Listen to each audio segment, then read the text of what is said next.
अभ्यास हम करेंगे। 1 2 3 4 5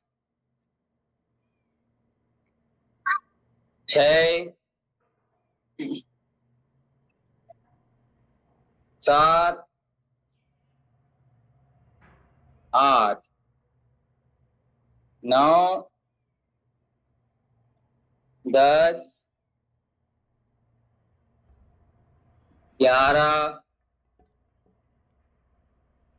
12 13 1 2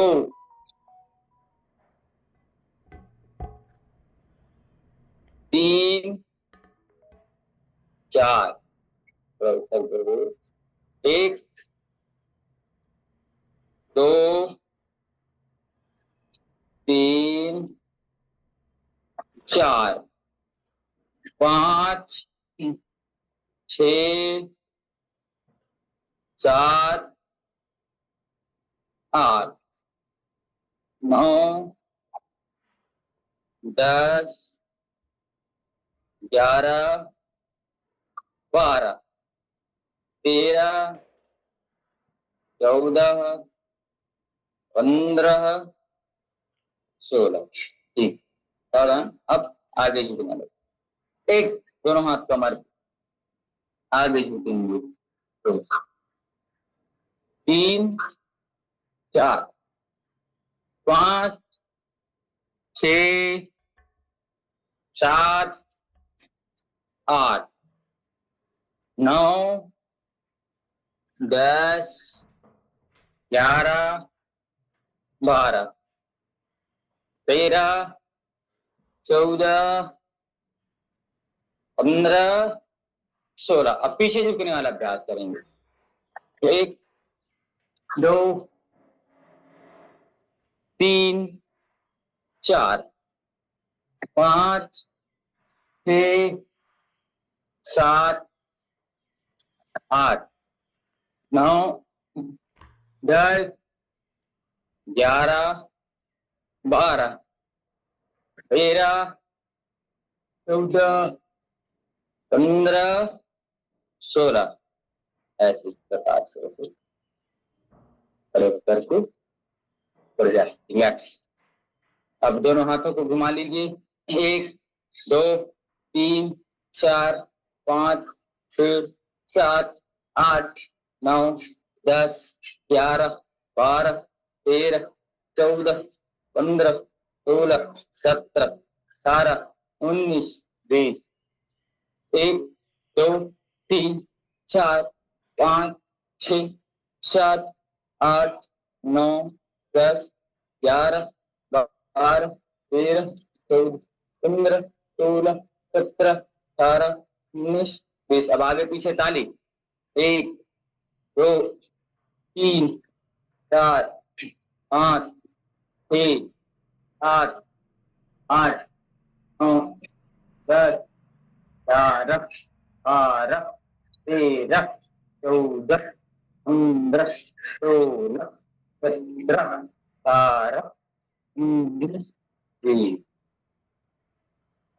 सावधान रिलैक्स। क्रॉस लेग करेंगे। सीधे हाथ से उल्टे पैर को छूना और जो हाथ ऊपर जाए उसको देखना है ऐसे। अब इसको लंबे गहरे सांसों के साथ जितना स्पीड से कर सके आप, जितना झुक सके, जो हाथ ऊपर जाएगा उसको देखना है।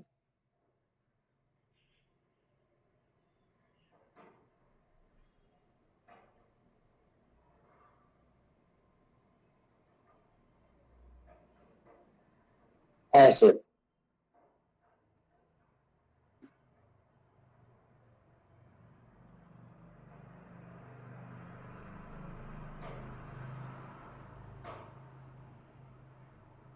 सावधान। अब सीधे हाथ से उल्टे कान को पकड़ेंगे, उल्टे हाथ से सीधे कान को पकड़ करके दंड बैठक अभ्यास। 1 सीधे उठेंगे, सीधे बैठेंगे। 2 सांस छोड़ते हुए नीचे, श्वास भरते हुए ऊपर। 3 4 5 6 7 8 9 10। बस बढ़िया।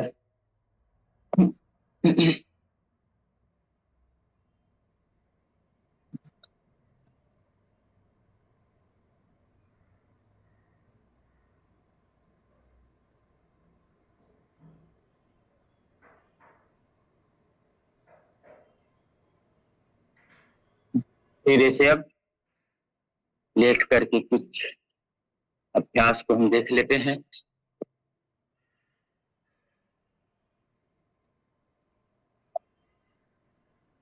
भुजंग आसन का अभ्यास रुकते हुए श्वास भरते हुए पर रोक करके रखेंगे कुछ समय।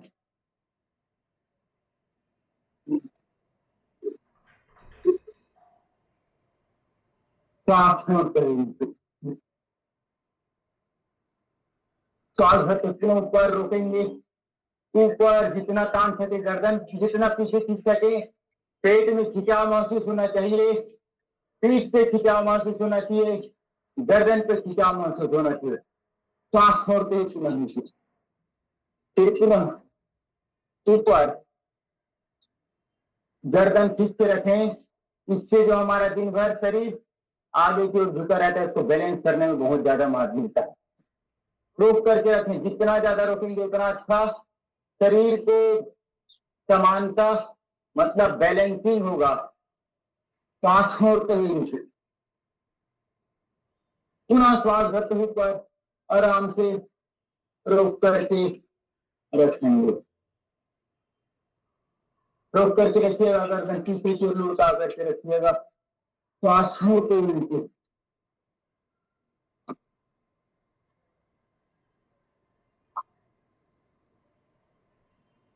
अब तिर्यक भुजंग आसन का अभ्यास।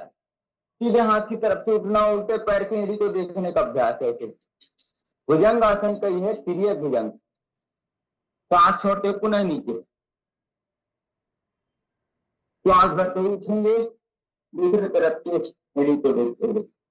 कोई जल्दबाजी नहीं, कोई गड़बड़ी नहीं, कोई हड़बड़ी नहीं, आराम आराम से श्वास भरते उठना है ऐसे भुजंग आसन में, और फिर घूम जाना है। फिर सीधे हाथ की तरफ से जब मुड़ेंगे, उल्टे पैर की एड़ी को देखने का अभ्यास, और उल्टे तरफ से घूमेंगे तो सीधे तरफ देखें। श्वास छोड़ते हुए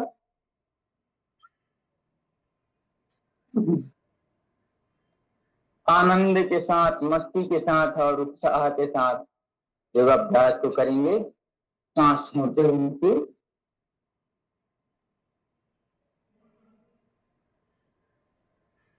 थोड़ा सा थोड़ा देर विश्राम करेंगे,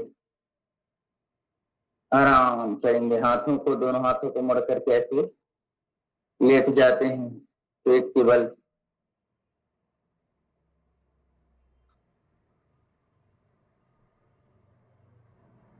थोड़ा विश्राम, आराम, अभ्यास।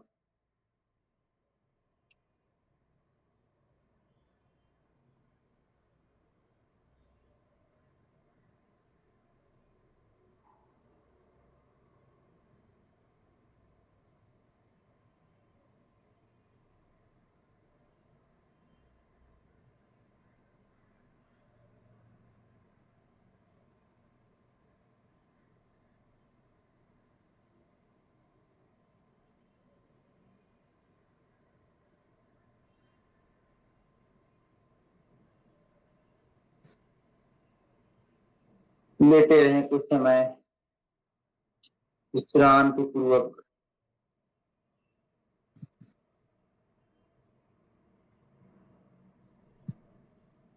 कुछ समय विश्रांति पूर्वक लेटे रहें आराम से ऐसे।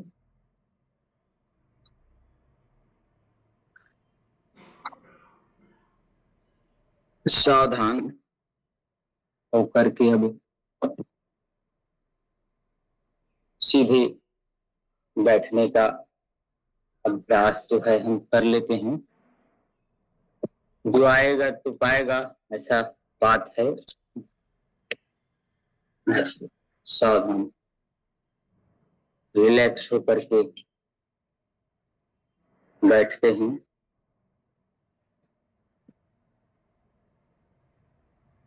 प्राणायामों की बारी आती है तो हम पहले सर्वप्रथम भस्त्रिका प्राणायाम का अभ्यास कर लेते हैं।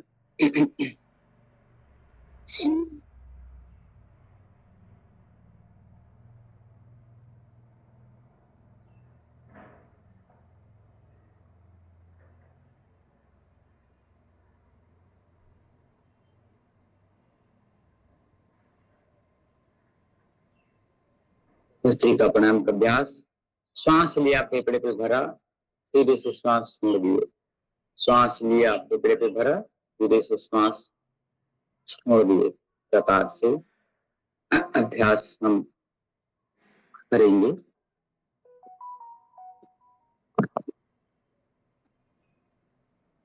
चलिए, पूर्णता से हम श्वासों के साथ अपने मन को टिकाना है। श्वास ले रहे हैं, फेफड़े पे भर रहा है वह श्वास, फिर धीरे से श्वास छूट रहा है, ऐसा अभ्यास। श्वास लेना, प्राणवायु भीतर, और धीरे से श्वास छोड़ने का अभ्यास। श्वास लेना, श्वास छोड़ना, धीरे से श्वास लेकर के धीरे से श्वास छोड़ना। ये बहुत ही अच्छा अभ्यास हमारे फेफड़ों के लिए।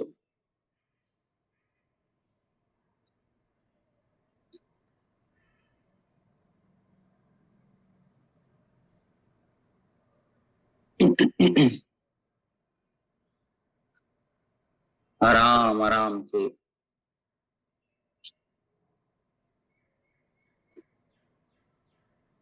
श्वास लेना और छोड़ना जितने अच्छे तरीके से करेंगे उतना अच्छा है।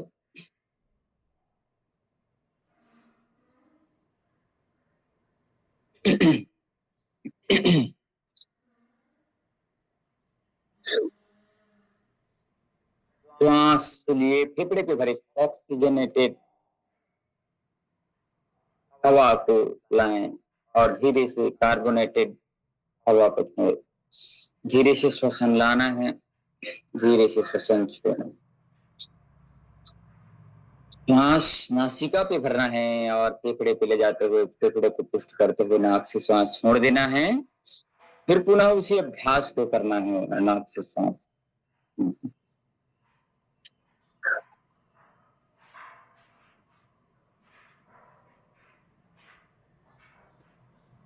चलिए, अब 5 मिनट कपालभाति प्राणायाम का अभ्यास नियम पूर्वक वायु मुद्रा लगा करके करेंगे, जिससे वायु की समस्या है वो दूर होगी।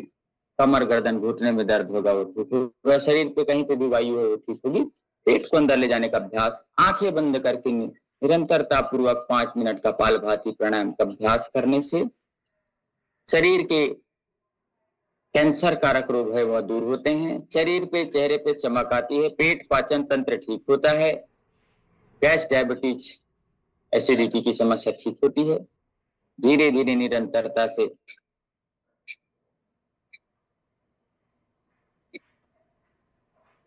मध्य प्रदेश पेट का स्थान ही हिलेगा और ध्यान करते हुए ब्रह्म का कि मेरे एक एक रोम रोम ठीक हो रहे हैं, मेरे के रोम रोम में उस भगवान की कृपा का हम अनुभूति कर पा रहे हैं।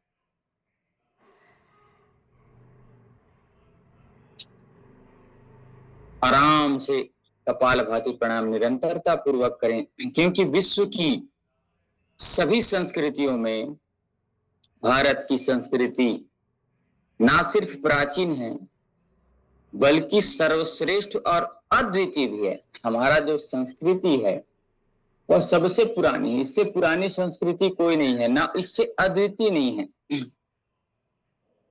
बहुत महान संस्कृति हमारी भारतीय संस्कृति, सभ्यता के मूल स्रोत में वेद का आधार है,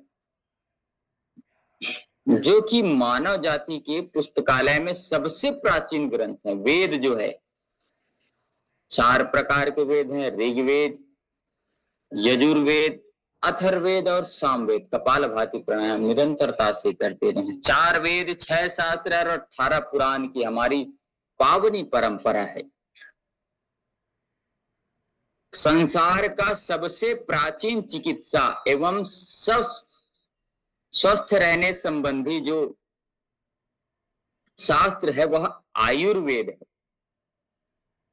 आयुर्वेद में लिखा है, आयुर्वेद जो है अथर्ववेद का उपवेद माना जाता है। उपवेद, सबकी अलग अलग महिमा, सबकी अलग अलग गाथा होती है। तो आयुर्वेद, आयु और वेद, आयु मतलब जीवन जीने की जीवनी शक्ति, वेद मतलब जानकारी होना, ज्ञान होना, वेद होना।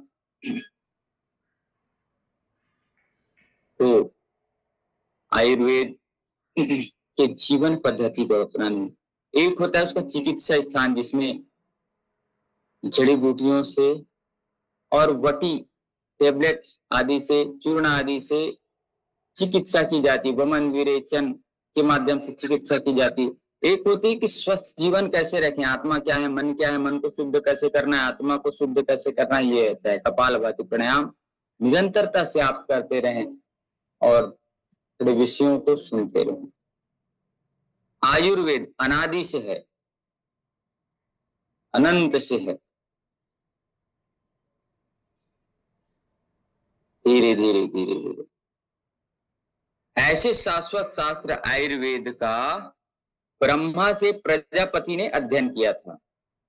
ब्रह्मदेव से प्रजापति जी ने अध्ययन किया, प्रजापति से अश्वनी कुमारों ने, 9 अश्वनी कुमार है उन्होंने किया, और इनसे इंद्र ने अध्ययन किया, और इंद्र से भरद्वाज ऋषि ने किया, तथा धन्वंतरि ने अध्ययन करके ऋषियों के आयुर्वेद के ज्ञान दिया।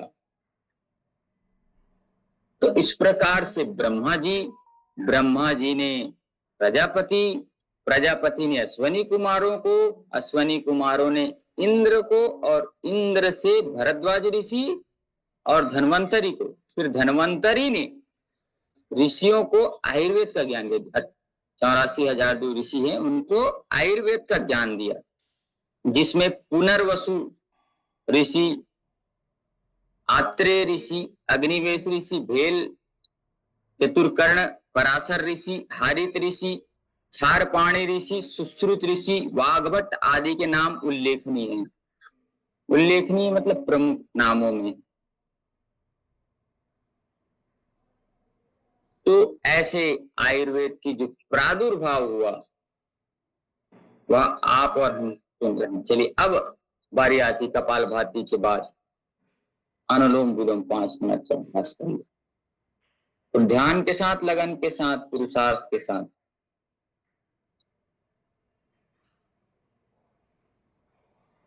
और आपको नियम बताया हूं, जिसको रोग ठीक करना है।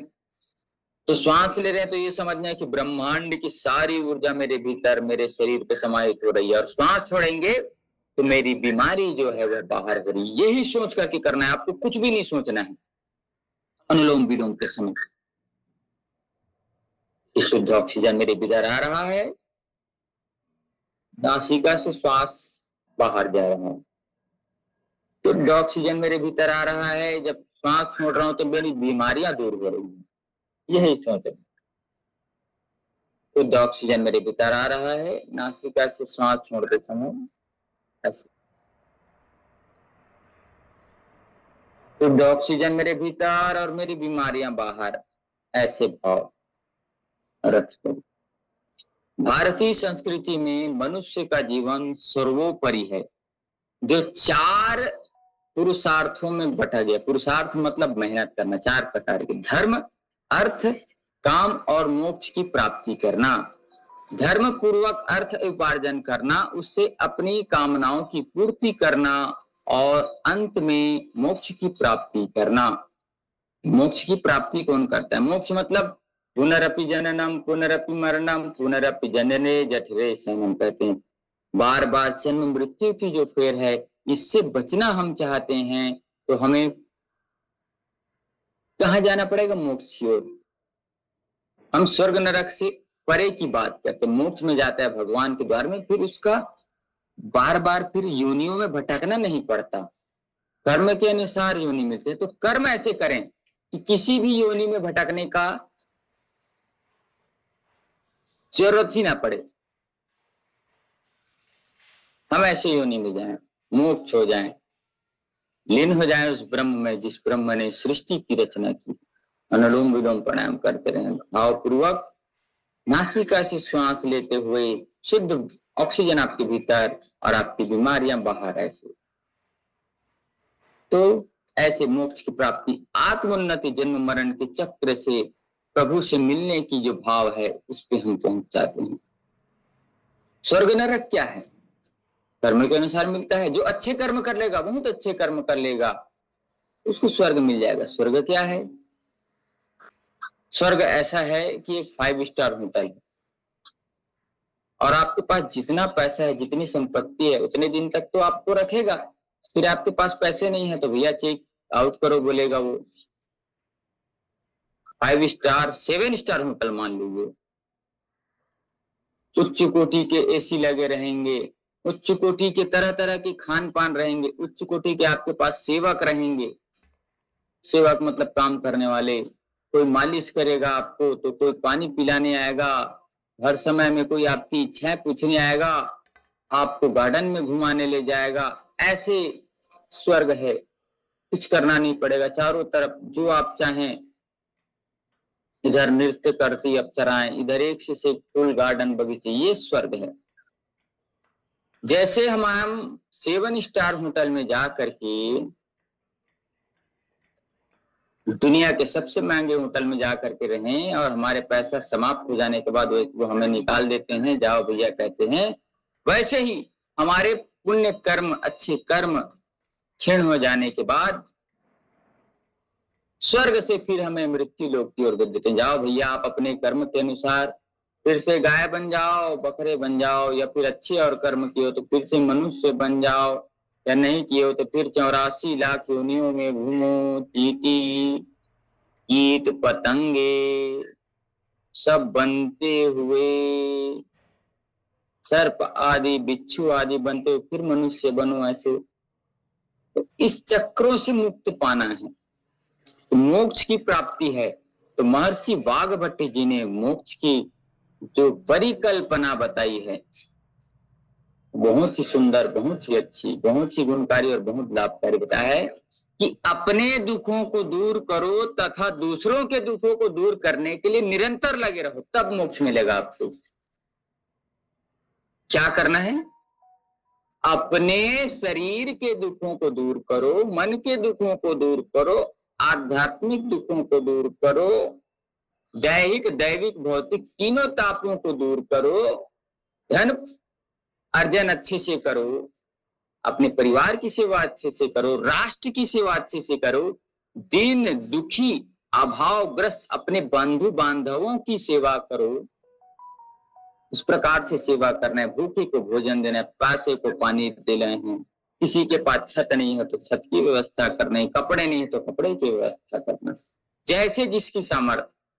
आप अपने दुख को दूर कर लिए, उसके बाद दूसरे के दुख को दूर करने के लिए निकलेंगे, उसमें आपको जैसे भी जहां तक पहुंच सकते, उसके बाद ही आपको मोक्ष मिल सकता है।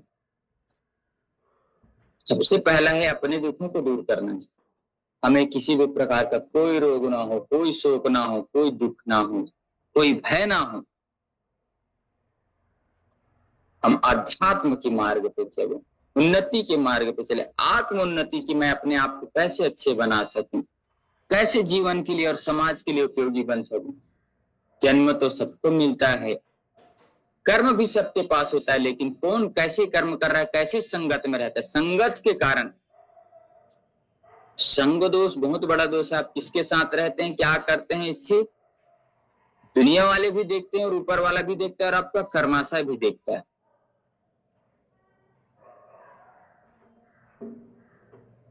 तो हमें अपने कर्माशयों को देखना चाहिए।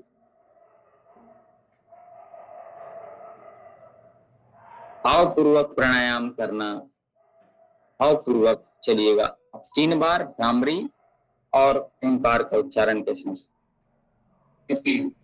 कान अंगूठे से बंद 1 उंगली मात्र पे।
कुछ समय मौन हो जाइए। अब उस ओंकार को अपने भीतर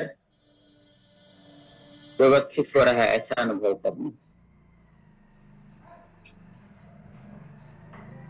मन और चित्त को शांत करते हुए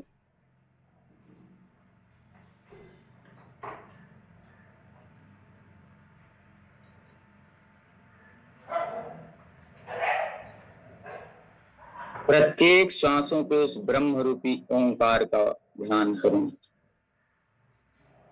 सहस्त्रार चक्र, आज्ञा चक्र, मूलाधार चक्र, स्वादिष्ठान चक्र, कहीं पे भी अपने ध्यान को व्यवस्थित करें।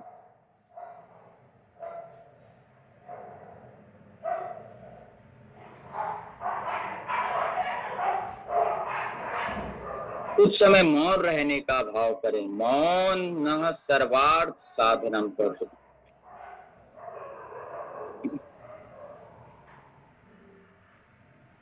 उस ओम रूपी ब्रह्म को, ओम रूपी तो धर्म अर्थ काम मोक्ष 4 प्रकार के पुरुषार्थों को पाने के लिए हमें सर्वप्रथम स्वास्थ्य है। जो व्यक्ति स्वस्थ है वह व्यक्ति दुनिया के सारे सुखों का भोग कर सकता है। जो व्यक्ति स्वस्थ है वह दुनिया के सारे अच्छे कामों को कर सकता है। जो व्यक्ति स्वस्थ है वही दुनिया भर की सैर कर सकता है, घूम सकता है। दुनिया के हर एक कोने को घूमने का अधिकार सिर्फ स्वस्थ व्यक्ति को है। बीमार व्यक्ति कहीं घूम नहीं सकता, बीमार व्यक्ति कहीं आ जा नहीं सकता, बीमार व्यक्ति किसी चीज को लाभ नहीं ले सकता। तो हमें धर्म अर्थ काम मोक्ष चारों पुरुषार्थ की प्राप्ति के लिए सर्वप्रथम शरीर रूपी इस देह को, इस ब्रह्म को, इस पिंड को स्वस्थ रखने के लिए काम करना। धीरे से दोनों हाथ घर्षण करते हुए आंखों पे, चेहरे पे लगा करके धीरे से आंखें खोल लेंगे। शांति पाठ का अभ्यास। ओम ध्याओ शांति अंतरिक्षगम शांति पृथ्वी शांति आपः शांति औषधयः शांति वनस्पतयः शांति विश्वे देवः शांति